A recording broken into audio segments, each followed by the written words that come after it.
الحمدللہ نحمدہ ونصلی ونسلم علی رسولہ الکریم اما بعد فاعوذ باللہ السمیع العلیم من الشیطان الرجیم بسم اللہ الرحمن الرحیم السابقون الاولون من المہاجرین والانصار والذین اتبعوہم بإحسان رضی اللہ عنہم ورضوا عنہ۔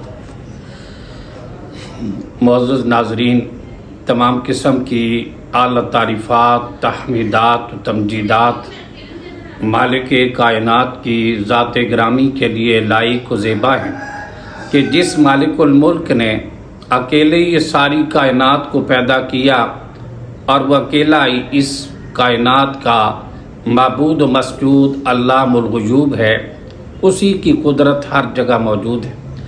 لاکھوں کروڑوں درود و سلام ہوں اس ہستی اقدس و مقدس پر کہ جن کا نام نامی اسم گرامی محمد اکرم صلی اللہ علیہ وآلہ وسلم ہے۔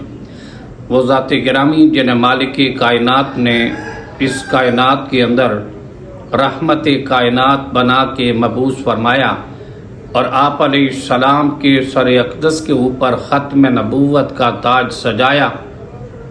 کائنات کے رب نے امام الانبیاء علیہ السلام کی ذات گرامی کو اس ساری کائنات سے عرفہ و اعلیٰ مقام عطا فرمایا۔ معزز ناظرین، آج مختصر سے وقت میں سیدنا عثمان ابن عفان رضی اللہ تعالی عنہ کی شہادت کے حوالے سے اور ان کے مرتبہ و مقام کے حوالے سے چند گزارشات پیش کریں گے۔ رب ذوالجلال ہمیں حق و سچ بات کہنے کی توفیق عطا فرمائے۔ نبی پاک صلی اللہ علیہ وآلہ وسلم کے صحابہ کی جماعت روئے زمین پر انبیاء و رسل کے بعد سب سے افضل ترین جماعت اصحاب محمد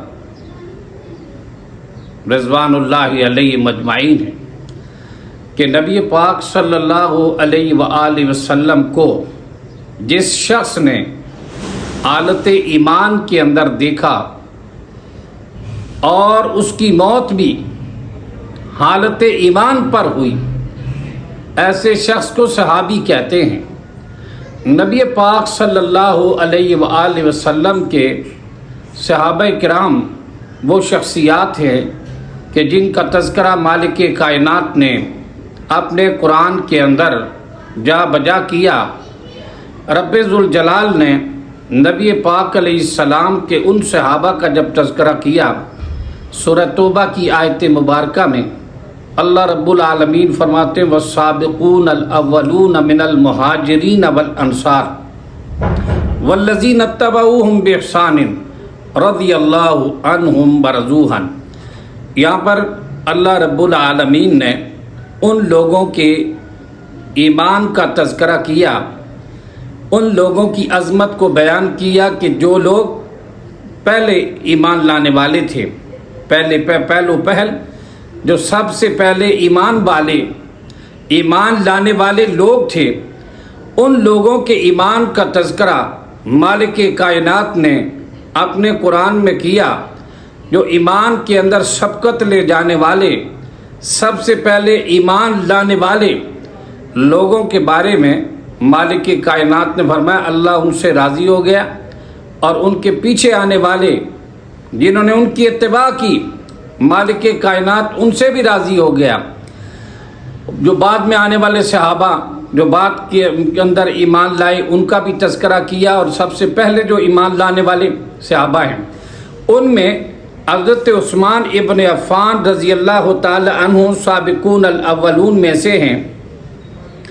کتب تاریخ کے اندر یہ بات موجود ہے کہ جوان مردوں میں سب سے پہلے صدیق اکبر ایمان لائے، اور ان کے بعد چوتھے نمبر پر، جس طرح کہ یہ بات بھی مغالطہ نہ ہو جائے، بعض روایات کے اندر ہے کہ سیدنا علی مرتضیٰ رضی اللہ تعالی عنہ پہلے ایمان لائے، بعض روایات میں کہ سیدنا صدیق اکبر پہلے ایمان لائے، بعض روایات کے اندر موجود ہے کہ حضرت سیدہ خدیجۃ الکبریٰ ام المومنین رضی اللہ عنہا ایمان لائیں، لیکن بات یہ یاد رکھیں کہ ان روایات کے اندر اختلاف نہیں ہے۔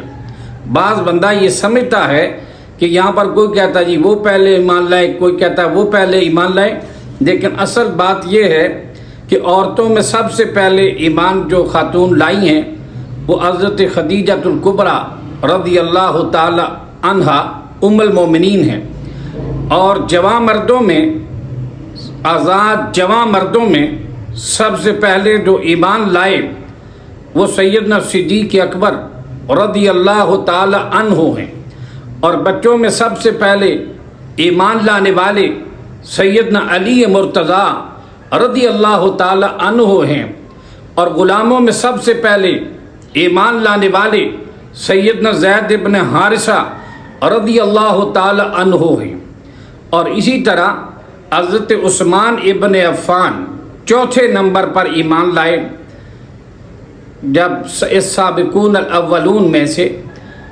چوتھے نمبر پر حضرت عثمان ابن عفان رضی اللہ تعالی عنہ تاجدار مدینہ صلی اللہ علیہ وسلم کی ذات گرامی پر ایمان لائے، تو رب ذوالجلال فرماتے ہیں رضی اللہ عنہم ورضوا عنہ، مالک کائنات فرماتے کہ اللہ تعالیٰ سبقت کرنے والوں سے راضی ہو گیا، پہلے ایمان لانے والوں سے اللہ راضی ہو گیا، بعد میں جو ان کے پیچھے آنے والے ان سے بھی راضی ہو گیا، یعنی رب العالمین سارے صحابہ سے مالک کائنات نے اپنے راضی ہونے کا اعلان کر دیا۔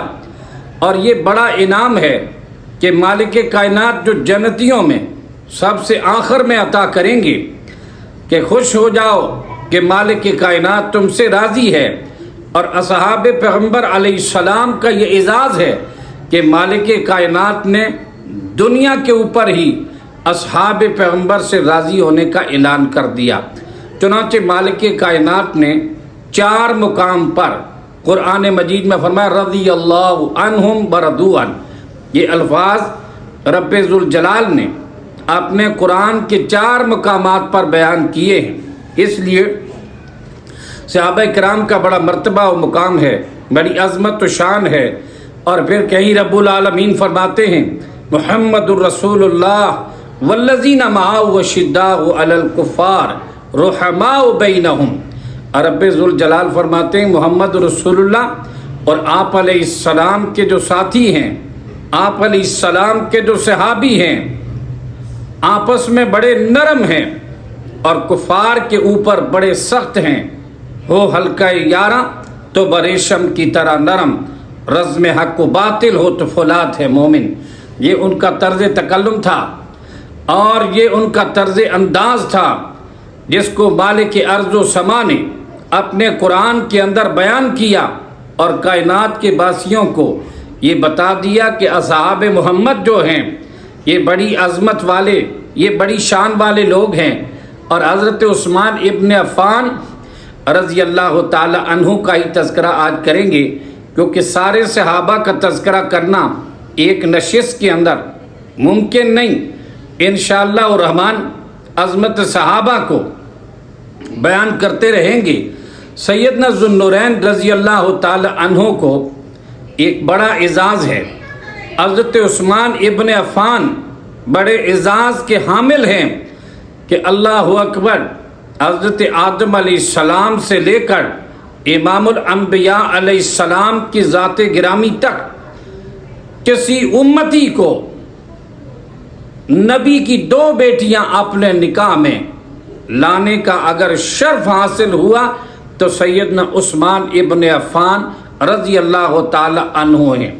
اور نبی پاک علیہ السلام نے فرمایا تھا کہ عثمان اگر میری 40 بیٹیاں بھی ہوتی تو یک بعد دیگرے تیرے نکاح میں دیتا۔ بعض روایات میں اندر اور بھی عدد ہے، لیکن بات بتانے کا مقصد یہ ہے کہ رسول پاک علیہ السلام کے یہ جانثار تھے، رسول پاک علیہ السلام کے یہ وفادار تھے، رسول کائنات علیہ السلام کے قریبی رشتہ دار تھے، رسول پاک علیہ السلام کے دور داماد تھے۔ آپ کہیں گے دامادی کے علاوہ بھی کوئی قریبی رشتہ تھا؟ یہ یاد رکھیں، سیدنا عثمان ابن عفان رضی اللہ تعالی عنہ نبی پاک علیہ الصلاۃ والسلام کی سگی پھوپھی کی بیٹی کے بیٹے ہیں۔ حضرت عثمان ابن عفان کی جو نانی ام الحکیم بیضہ بنت عبد المطلب رسول پاک صلی اللہ علیہ وسلم کے والد گرامی جناب حضرت عبداللہ کے ساتھ وہ جڑواں پیدا ہونے والی عبداللہ کی جڑواں بہن ہے۔ دونوں بہن بھائی حضرت عثمان کی نانی رسول پاک صلی اللہ علیہ وسلم کے والد گرامی کی جڑواں بہن تھی۔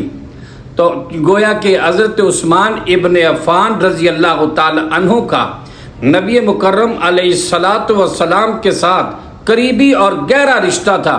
پھر نبی پاک علیہ الصلاۃ والسلام، یہاں لوگ کیا باتیں کرتے ہیں، اور لوگوں کو بنو امیہ کا فوبیا ہو گیا، بنو امیہ یہ، بنو امیہ وہ، بنو امیہ کا گلہ کرتے رہتے ہیں۔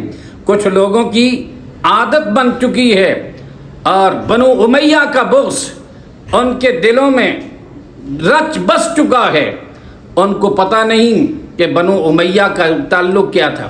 اللہ کے بندو، ہاشم اور امیہ دونوں سگے بھائی ہیں، عبد الشمس کے بیٹے ہیں، ایک باپ کے دونوں بیٹے ہیں۔ ایک کی اولاد میں سے سرکار دو عالم صلی اللہ علیہ وسلم بنو ہاشم میں ہیں، اور حضرت عثمان سیدنا معاویہ ابن ابی سفیان یہ لوگ بنو امیہ میں سے ہیں۔ ہاشم اور امیہ آپس میں دونوں سگے بھائی۔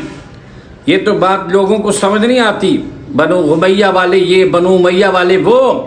اور نبی پاک صلی اللہ علیہ وسلم جناب رسالت مآب کی 4 بیٹیاں تھیں۔ نبی پاک صلی اللہ علیہ وسلم نے 3 کا رشتہ بنو امیہ میں کیا ہے اور 1 کا رشتہ بنو ہاشم میں کیا ہے۔ یہ بھی آپ کو سمجھ آنی چاہیے۔ اور نبی پاک علیہ الصلاۃ والسلام نے اپنا جو رشتہ ہے، اپنی شادی بھی بنو امیہ میں کی اللہ کے رسول نے۔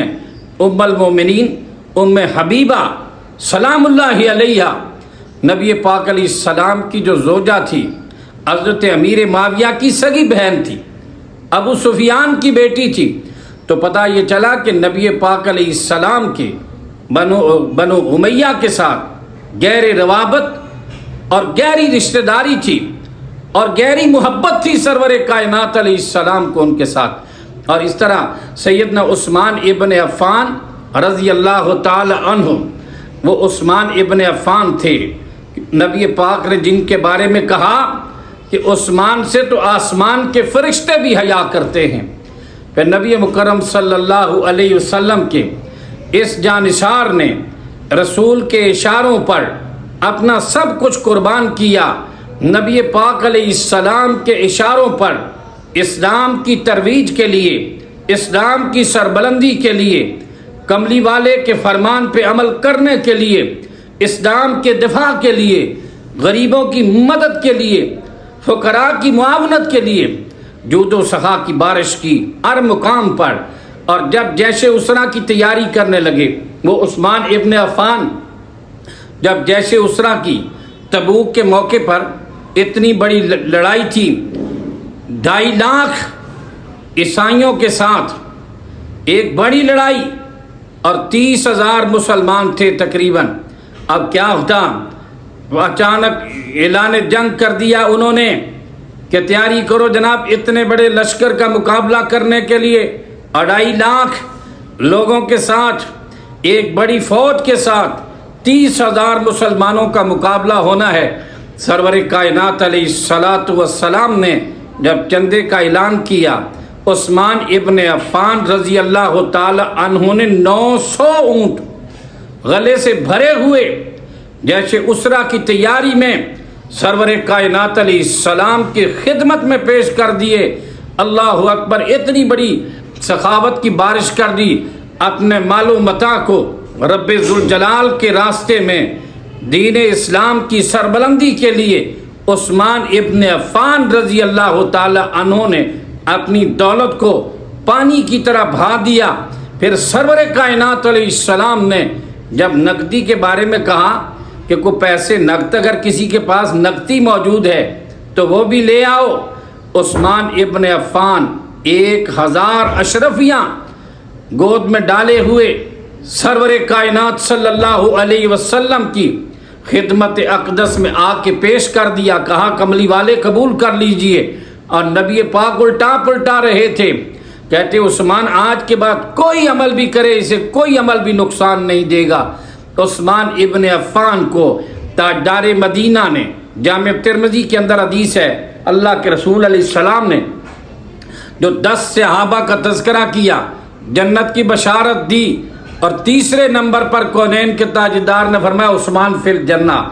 عثمان ابن عفان رضی اللہ تعالی عنہ جنتی ہیں، یہ 10 مبشرہ میں سے ہیں، اسلام کے تیسرے خلیفہ راشد ہیں، اور عثمان ابن عفان رضی اللہ تعالی عنہ کا دور ایک عظیم و شان دور ہے، یہ سنہری دور ہے۔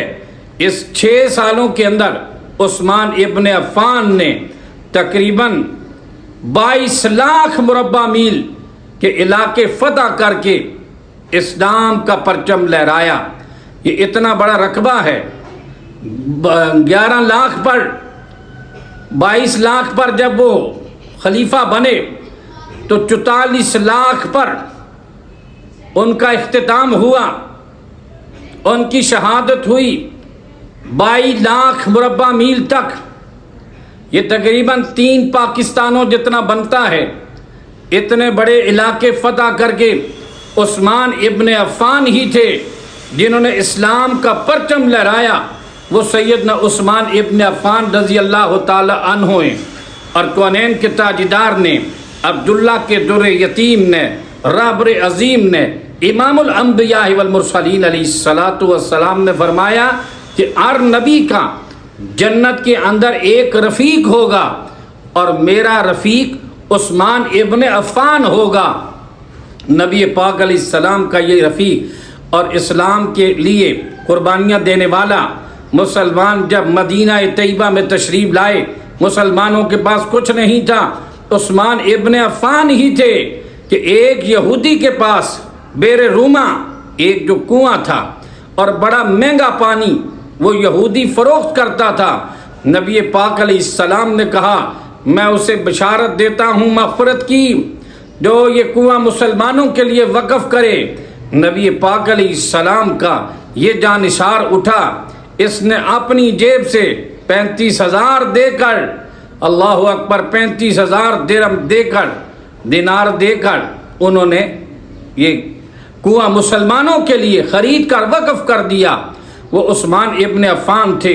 جب مسجد کے نبوی کی جگہ تنگ پڑ گئی، نبی پاک نے فرمایا کہ اب جگہ وسعت کی ضرورت ہے، مسجد کو وسیع کرنا ہے۔ عثمان ابن عفان رضی اللہ تعالیٰ عنہ نے اپنی جیب سے جگہ خرید کے مسجد نبوی کو وسیع کیا۔ وہ عثمان ابن عفان تھے۔ آج تو ہمارے لوگ کہتے ہیں اسلام تو آسمانوں کی بلندیوں سے بھی اوپر چلا جائے، آرزو و تمنا رکھتے ہیں، لیکن اسلام کے راستے کے اندر خرچ کرنے سے گھبراتے ہیں۔ خرچ کچھ بھی نہ ہو، 1 روپیہ بھی اللہ کے راستے میں ہم خرچ نہ کریں اور اس جو اسلام ہے وہ آسمان کی بلندیوں کو چھو جائے۔ میرے بھائیوں، اس طرح نہیں ہوتا۔ یہ ایک بڑی قربانیاں، مالی قربانیاں، یہ بڑی جانی قربانیاں اصحاب پیغمبر نے دے کر اسلام کی آبیاری کی ہے، سمجھنا یہ چاہیے۔ پھر وہی عثمان ابن عفان کے 6 سالہ دور تو بڑا پرامن گزرا۔ اس کے اندر جب یہ کفار کو یہ اتنی مضبوط حکومت برداشت نہ ہوئی اور سیاسی عناصر اسلام کا لبادہ اڑ کر، عبداللہ ابن سبا بے شک وہ یہودی تھا، اس نے ظاہری طور پر اسلام کا لبادہ اڑ کر مدینے کے اندر سازشیں کرنے لگا۔ جب ان کو پتہ چلا تو مدینے سے نکل گیا اور نکل کے ادھر چلا گیا، مصر کی طرف چلا گیا، بصرے کی طرف چلا گیا۔ وہاں پر جا کر اس نے یہ اپنا کام شروع کیا، اپنی سازش شروع کی، اور لوگوں کے سامنے ایک خوبصورت بیانیہ بنایا، اور وہ بیانیہ یہ تھا کہ دیکھو حضرت علی رضی اللہ تعالی عنہ نبی پاک علیہ السلام کے قرابت دار ہیں، نبی پاک علیہ السلام کے دماد ہیں، رسول نے انہیں اہل بیت میں شامل کیا، اور خلافت و حکومت یہ ان کا حق تھا، دوسرے لوگوں نے حق کو غصب کیا۔ اور یہ عبداللہ ابن سبا نے اس نے یہ ساری تحریک چلائی، اور یہ خوبصورت نعرہ اس نے بلند کیا، اور حب اہل بیت کا اس نے ڈھونک رچایا۔ حقیقت میں سیدنا علی رضی اللہ تعالی عنہ کو خدائی مقام پر اس نے کھڑا کیا، اور علی اللہ کا عقیدہ اس نے ایجاد کیا۔ سیدنا علی مرتضیٰ نے اسے آگ کی سزا دی، آگ کے اندر جلایا اور وہاں سے بگایا۔ کہا کس طرح کرتا ہے؟ جب آگ کے اندر اس کو جلایا گیا تو اس بے ایمان نے کہا اب تو پکا پتہ چل گیا کہ علی اللہ ہے۔ علی رضی اللہ تعالی عنہ نے سخت اس کو سزا دی، اس کے باوجود وہ اسلام کے اندر وہ اس طرح کی سازشیں کرتا رہا، اور نتیجتاً اس نے 450 ایسے لوگوں کو تیار کیا کہ جو اس کے نظریے کے مبلغ بنے، اور پھر یہ سازشیں ہوتی رہی، جن سازشوں کے نتیجے میں عثمان ابن عفان پر مختلف قسم کے الزامات لگائے گئے، اپنے خاندان کی، اپنے قبیلے کی پروری کرنے کے لیے کہ جناب یہ قبیلہ پرور ہے، اس نے فلاں کو یہاں لگا دیا، اس نے یہ کر دیا، اس نے وہ کر دیا۔ تو جب انہوں نے دیکھا کہ وہاں حج کے ایام میں کہ لوگ مسلمان جو ہے سارے مدینہ کے جو لوگ تھے وہ زیادہ حج کے لیے مکہ المکرمہ چلے جائیں گے، پیچھے مدینہ کے اندر ہمیں یہ موقع میسر آئے گا، چنانچہ انہوں نے وہاں پر محاصرہ کرنے کی کوشش کی۔ پہلے تو مذاکرات ہوئے، مذاکرات کے اندر اعتراضات اٹھائے گئے، مجلس کے اندر امیر المومنین خلیفۃ المسلمین امام عالی مقام حضرت عثمان ابن عفان رضی اللہ تعالی عنہ نے ان کے سارے اعتراضات کا جواب دیا اور لوگوں کو مطمئن کر کے بھیج دیا۔ لیکن کیونکہ بہت سارے لوگ جو فتنے کا شکار ہو چکے تھے، جب وہ قافلہ واپس جانے لگا تو جاتے جاتے کیا ہوا کہ ایک آدمی جو سازشی عناصر تھے، ایک بندہ اونٹ پہ سوار اس قافلے سے کبھی آگے جاتا، کبھی پیچھے جاتا، کبھی انہیں گالیاں دیتا، قافلے والوں سے کبھی بدتمیزی کرتا، کبھی آنکھیں نکالتا، کبھی آگے کبھی پیچھے۔ انہوں نے کہا کیا چاہتے ہو تم؟ اور وہ چاہ رہا تھا یہ مجھ سے سر لگائیں اور میں ان کو لیٹر دوں۔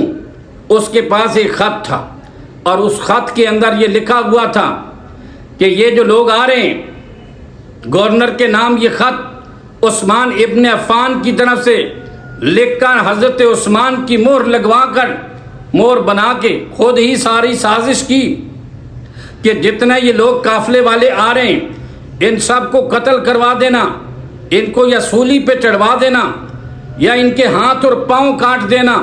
یہ حضرت امیر المومنین خلیفۃ المسلمین حضرت عثمان ابن عفان رضی اللہ تعالی عنہ کی طرف سے یہ خط گورنر کے نام خود ہی لکھ کر کہنے لگے میرے پاس امیر المومنین کا خط ہے، تم کون ہو؟ بدتمیزی کرتے انہوں نے پکڑ لیا، ادھر آؤ بھی خط کون سا ہے؟ اور وہ خط جب دیکھا، وہ تو جان بوجھ کے کر رہا ہے، اگر وہ بے ایمان واقعتاً حضرت امیر المومنین خلیفۃ المسلمین امام المتقین حضرت عثمان ابن عفان رضی اللہ تعالی عنہ کا اگر وہ قاصد ہوتا یا ان کا کوئی جاسوس ہوتا تو ان کو ان کے راستے میں جا کر ان سے سر لگانے کی ضرورت کیا تھی؟ ان کے آگے پیچھے ہونے کی اور قافلے کے ساتھ بدتمیزی کرنے کی ضرورت کیا تھی؟ چنانچہ انہوں نے جب پکڑا تو انہوں نے دیکھا کہ یہ عثمان تو یہ تو اللہ کا دشمن ہے، انہوں نے کہا یہ ہمیں قتل کروانا چاہتا ہے۔ سارے لوگ بھاگتے ہوئے گئے، پھر جناب عثمان حضرت علی کے پاس گئے، سیدنا علی کو کہنے لگے دیکھو یہ دیکھو۔ حضرت علی نے کہا میں تو اس کام میں بالکل نہیں آؤں گا، آپ چلے جائیں خود ہی بات کریں۔ لیکن سیدنا علی کو یقین نہیں تھا کہ ایسا عثمان ابن عفان نہیں کریں گے، لیکن اس کے باوجود وہ لوگوں نے جا کر وہاں پر محاصرہ کیا، کہا یہ آپ نے خط لکھا ہے۔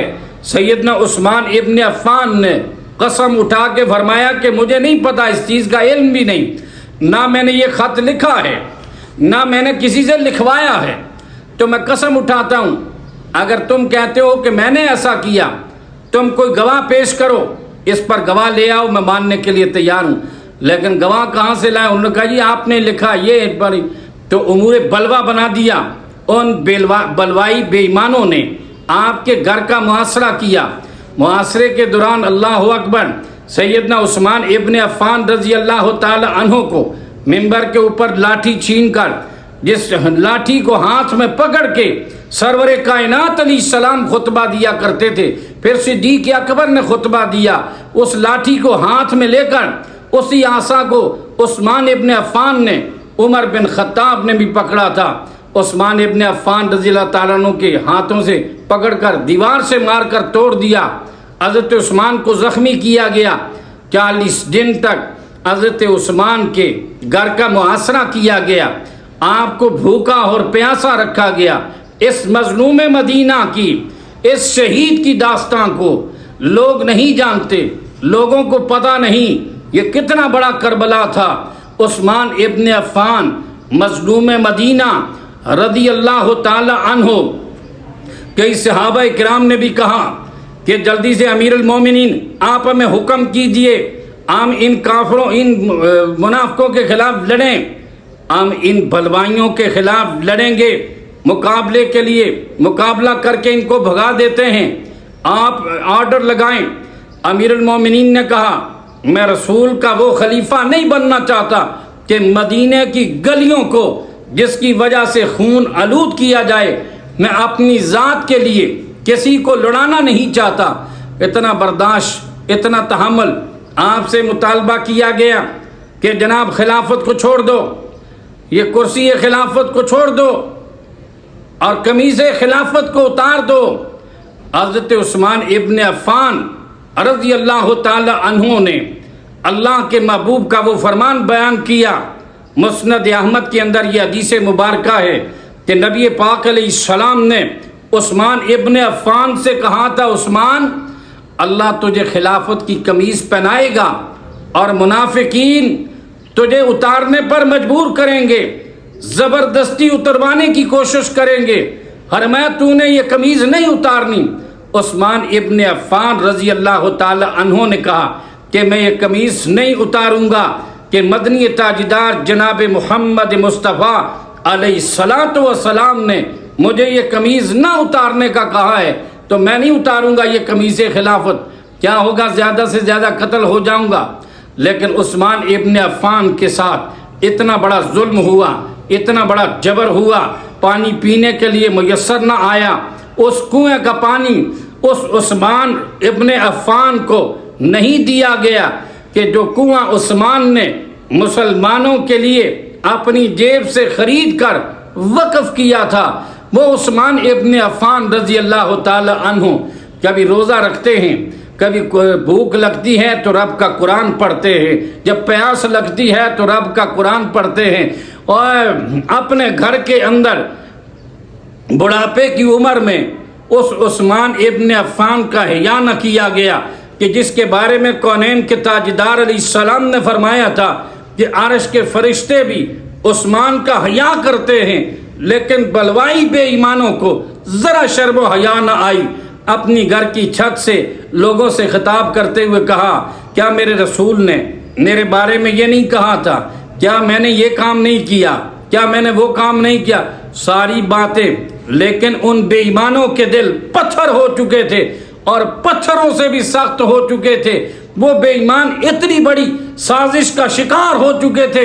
ان بلوائی بے ایمانوں نے کہا کہ ہر لحاظ سے عثمان ابن عفان کو قتل کرنا ہے اور اسے کرسی خلافت سے ہٹانا ہے۔ عثمان ابن عفان رضی اللہ تعالی عنہ بڑے پریشان رہے۔ جس دن شہید ہوتے ہیں تو صبح کو کہتے ہیں، اپنی زوجہ سے کہا لائلہ مجھے وہ میرا کرتا وغیرہ، مجھے یہ کپڑے وغیرہ دے دو۔ آج رات خواب کے اندر میں نے دیکھا کہ مدنی تاجدار علیہ السلام نے فرمایا ہے عثمان آج ہمارے ساتھ افطار کرنا ہے روزہ، تو مجھے لگتا ہے کہ آج مجھے شہید کر دیا جائے گا۔ عثمان ابن عفان کو بے دردی کے ساتھ شہید کر دیا۔ اور نبی پاک علیہ السلام نے بھی حضرت صدیق اکبر، حضرت فاروق اعظم اور حضرت عثمان ابن عفان کی شہادت کی گواہی اپنی زبان نبوت سے دی تھی۔ نبی پاک علیہ السلام، حدیث پاک کے اندر آتا ہے کہ نبی پاک علیہ السلام ایک بار جبل احد پر تھے اور ساتھ آپ کے حضرت ابو بکر، حضرت عمر اور حضرت عثمان تھے۔ نبی پاک علیہ السلام نے دیکھا کہ پہاڑ نے جب حرکت کی اور وہ پہاڑ ہلنے لگا، کونین کے تاجدار علیہ السلام نے اپنا پاؤں مبارک پہاڑ پر مارا، کہا ٹھہر جا پہاڑ، تیرے اوپر ایک نبی ہے، ایک صدیق ہے، وہ شہیدان اور 2 شہید ہیں۔ گویا کہ حضرت عثمان ابن عفان کی شہادت کے بارے میں کونین کے تاجدار عبداللہ کے در یتیم نے پہلے ہی یہ خبر دے دی تھی کہ عثمان شہید ہوں گے۔ عثمان ابن عفان رضی اللہ تعالی عنہ کو بے دردی کے ساتھ ظالموں نے جب شہید کیا، اتنے ظلم کے ساتھ اپنی فیملی کے سامنے ان کی زوجہ تلوار کو روکنے لگی، اپنے سر کے تاج کو، اللہ کے محبوب کے جانثار کو، اللہ کے محبوب کو جب دیکھا کہ وہ شہید کر رہے ہیں، آگے ہاتھ رکھا ہے، سیدہ نائلہ حضرت عثمان کی جو زوجہ تھی ان کی انگلیاں کٹ کے زمین پر گر گئی ہیں۔ اللہ اکبر۔ عثمان ابن عفان رو رہے تھے، آنکھوں سے آنسو جاری تھے اور جسم سے خون کے فوارے جاری تھے۔ عثمان ابن عفان کو اتنی بے دردی کے ساتھ شہید کر کے حضرت عثمان رضی اللہ تعالی عنہ کو جناب ایک کوڑا کرکٹ کے مقام پر پھینک دیا گیا اور 3 دن تک ان کی لاشیں مبارک وہاں پر پڑا رہا۔ بلوائی بے ایمانوں نے، عالمی گنڈے شیطانوں نے، اللہ